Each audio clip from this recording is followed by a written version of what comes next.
De l'Évangile de Jésus-Christ selon saint Matthieu, chapitre 10, versets 7 à 15. En ce temps-là, Jésus disait à ses apôtres : « Sur votre route, proclamez que le royaume des cieux est tout proche. Guérissez les malades, ressuscitez les morts, purifiez les lépreux, expulsez les démons. Vous avez reçu gratuitement, donnez gratuitement.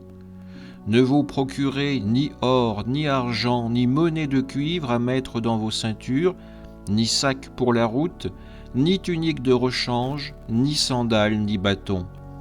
L'ouvrier, en effet, mérite sa nourriture. Dans chaque ville ou village où vous entrerez, informez-vous pour savoir qui est digne de vous accueillir et restez là jusqu'à votre départ. En entrant dans la maison, saluez ceux qui l'habitent. Si cette maison en est digne, que votre paix vienne sur elle. Si elle n'en est pas digne, que votre paix retourne vers vous. Si l'on ne vous accueille pas, et si l'on n'écoute pas vos paroles, sortez de cette maison ou de cette ville et secouez la poussière de vos pieds.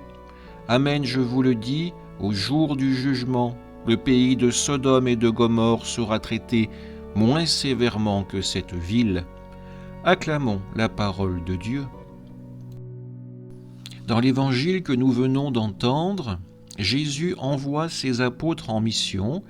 Il les envoie avec des instructions à la fois claires, mais aussi exigeantes. Des instructions qui nous interpellent encore aujourd'hui. Jésus leur confie une tâche essentielle, proclamer que le royaume des cieux est tout proche. Cette annonce n'est pas seulement verbale, elle doit aussi s'incarner dans des actes concrets, guérir les malades, ressusciter les morts, purifier les lépreux, expulser les démons. Ces signes manifesteront la présence du royaume, un royaume fait d'amour, de guérison et de libération. Jésus insiste : vous avez reçu gratuitement, donnez gratuitement.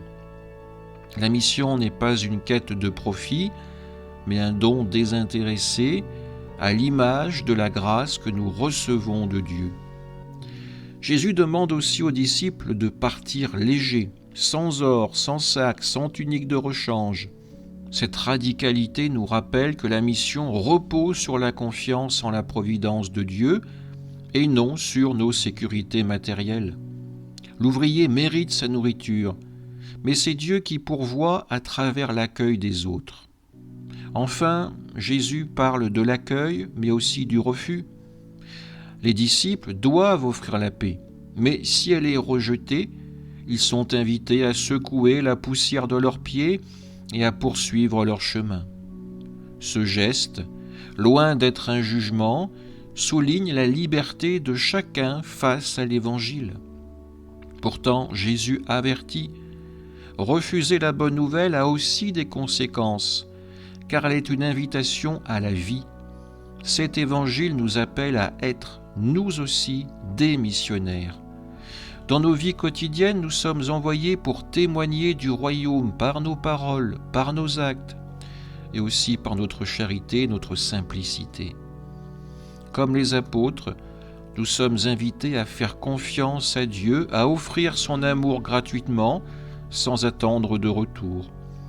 Demandons au Seigneur la grâce de vivre cette mission avec générosité et courage, pour que par nous, le monde découvre que le royaume des cieux est tout proche.